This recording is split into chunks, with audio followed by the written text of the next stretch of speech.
Have you ever heard of Sufism? If so, you might be wondering about such things as, is Sufism the same thing as Islam? What do Sufis believe? What are some Sufi practices? Who are some famous Sufi teachers? In today's video, we'll address all these questions and more. By the time we're done, you'll have a basic understanding of Sufism's historical background and primary figures, practices, and concepts. Sufism, a mystical form of Islam, has intrigued spiritual seekers throughout history. Its rich traditions and vibrant practices have inspired some of the planet's most beautiful art, music, and literature. The word Sufism originated from the Arabic word suf, meaning wool. It refers to the simple woolen garments worn by early Sufi practitioners, symbolizing their renunciation of worldly desires. Sufism's origins can be traced back to the teachings of early Muslim ascetics and mystics, who ached for a deeper, more personal connection with the divine than traditional Islam offered. Imagine somebody trying to tell you about the ocean, which you have never seen.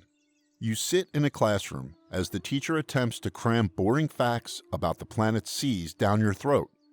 He drones on about the chemical composition of seawater, all the oceanic layers, and other tidbits guaranteed to put a hyper-caffeinated border collie to sleep in less than a nanosecond. Now, picture yourself standing waist-deep in the ocean as you breathe in the refreshing salt air. You frolic amidst the waves with carefree abandon as all the sights, smells, and sounds of the seascape fill you with indescribable delight.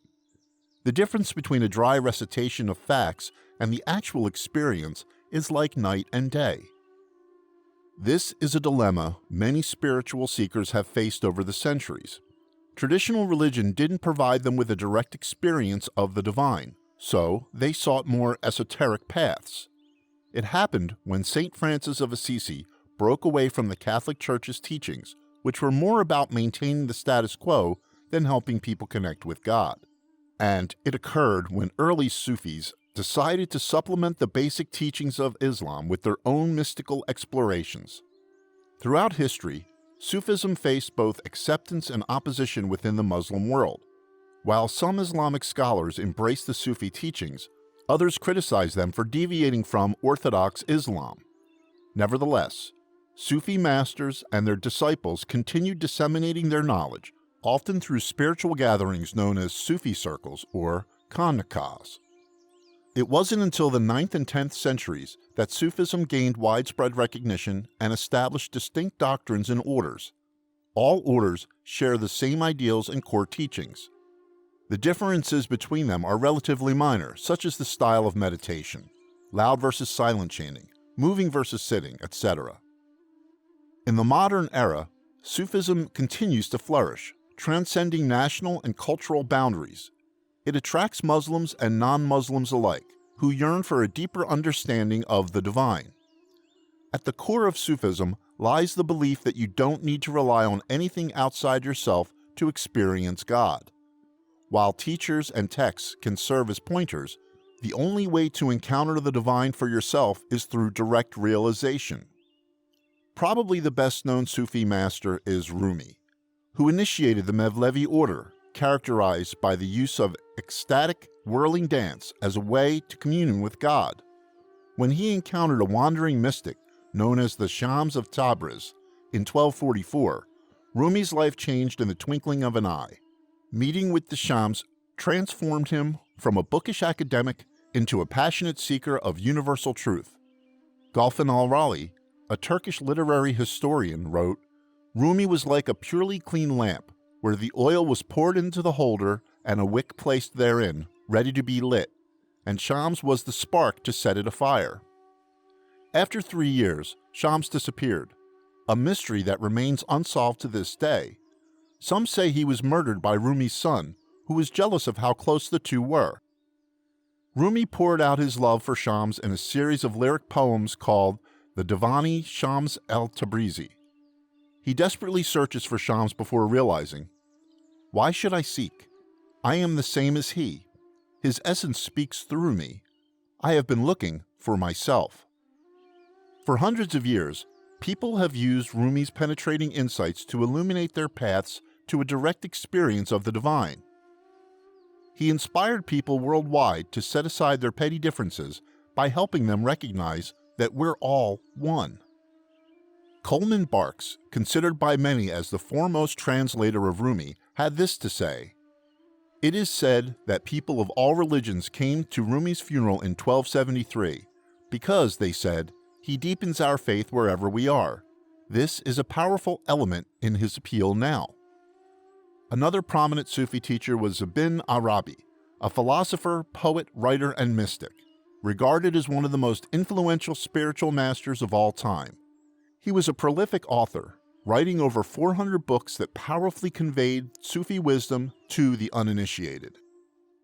While in Spain as a boy, Arabi had a mystical encounter with the Aristotelian philosopher Ibn Rushd. As Arabi had only uttered a few words, Rushd was so overwhelmed by the child's seemingly limitless spiritual depths that he started to tremble uncontrollably. This was a sign that Arabi had a spiritual destiny to fulfill, evident even at a young age. His crowning achievement was the Meccan Revelations, Al-Fuhuat al-Makkiyah, where he stated, "The paths to God are as numerous as the breaths of living things, and the soul must be liberated from the prejudice as plaque from the heart." This is another striking example of the inclusive nature of Sufism and the profound tolerance it has for other schools of thought. Inayat Khan was another great Sufi teacher who established numerous Sufi centers worldwide. In 1914, he formally established the Sufi Order of the West, which promoted interfaith harmony. Inayat Khan's teachings emphasized the universality of spiritual truths and the importance of adapting ancient wisdom to modern times. He believed in the underlying unity of all religions. He taught that love and understanding are essential to bridging the gaps between different faith traditions. He gave lectures on Sufism, spirituality, and mysticism everywhere he went. His breathtaking eloquence and transcendent wisdom attracted an audience that hung on his every word, including intellectuals, artists, and seekers of truth. Sufi doctrines are classified into categories. There's the path, the body of knowledge related to practices. It includes ethics and morality, meditation, chanting, known as Zikr, refinement of one's character, and devotion to one's teacher, seen as a doorway to God. The path includes the inner states the seeker experiences on their journey. There is also the doctrine known as the knowledge of reality, which is wisdom obtained by directly realizing universal oneness.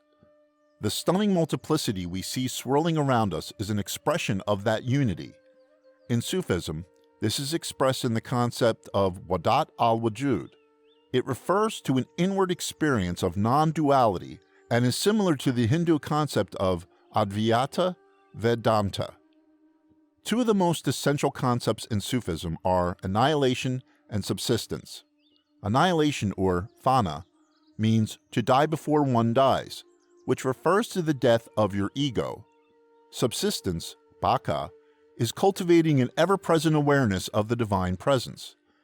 Fana is attained through constant meditation by contemplating the attributes of God. When Sufis purify themselves of the earthly world and lose themselves in the love of the divine, it is said that they have annihilated their individual selves and passed away from their own existence to live only in God and with God. Through the cleansing fires of self-annihilation, the heart is liberated from the shackles of worldly attachments. It's a transformative process where the limited self merges with the boundlessness of universal consciousness. In this sacred demise, you become one with everything that exists. Subsistence, or baka, is continually abiding in the presence of universal awareness, where you realize that existence itself is but a reflection of the divine, and nothing truly exists apart from it. By embracing this knowledge, every moment becomes an act of worship, an expression of devotion to divine consciousness. Love is the cornerstone of Sufism, which is why it's called the path of love. Sufis perceive love not as a transitory emotion, but as a sacred essence. The rapturous ecstasy of love, this passionate, pulls the seeker away from anything save for the journey toward reunification with God. Love sustains the seeker during their journey and is an ever-ascending spiral. It starts with loving one master and goes all the way up to the love of God. In other words, love for teacher opens the heart to love for the divine, and love becomes love with no object, since the lover and beloved are one. This love is expressed through poetry, music, and dance, with its rich symbolism and metaphors.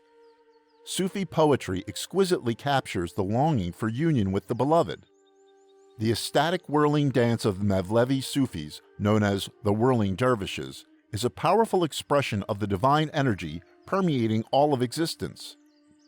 Zikr is the primary Sufi practice, the remembrance of God through the repetition of sacred names and phrases. Whether performed in solitude or as a group, counted on prayer beads or with the fingers, Zikr invokes a knowledge of God that humans already possess deep within their souls. The seeker initially practices chanting the name of God aloud. At later stages, Zikr is practiced inwardly within the seeker's heart, with the heart remaining in constant remembrance of God. Dear seeker, it is time for you to dive into the limitless depths of your being so that you too can have a direct experience with God. As you do, allow the teachings of Sufism to show you the way. As you cultivate an ever-present awareness of the divine, let your breath become a prayer, carrying you ever closer to realizing the glorious interconnectedness of all beings.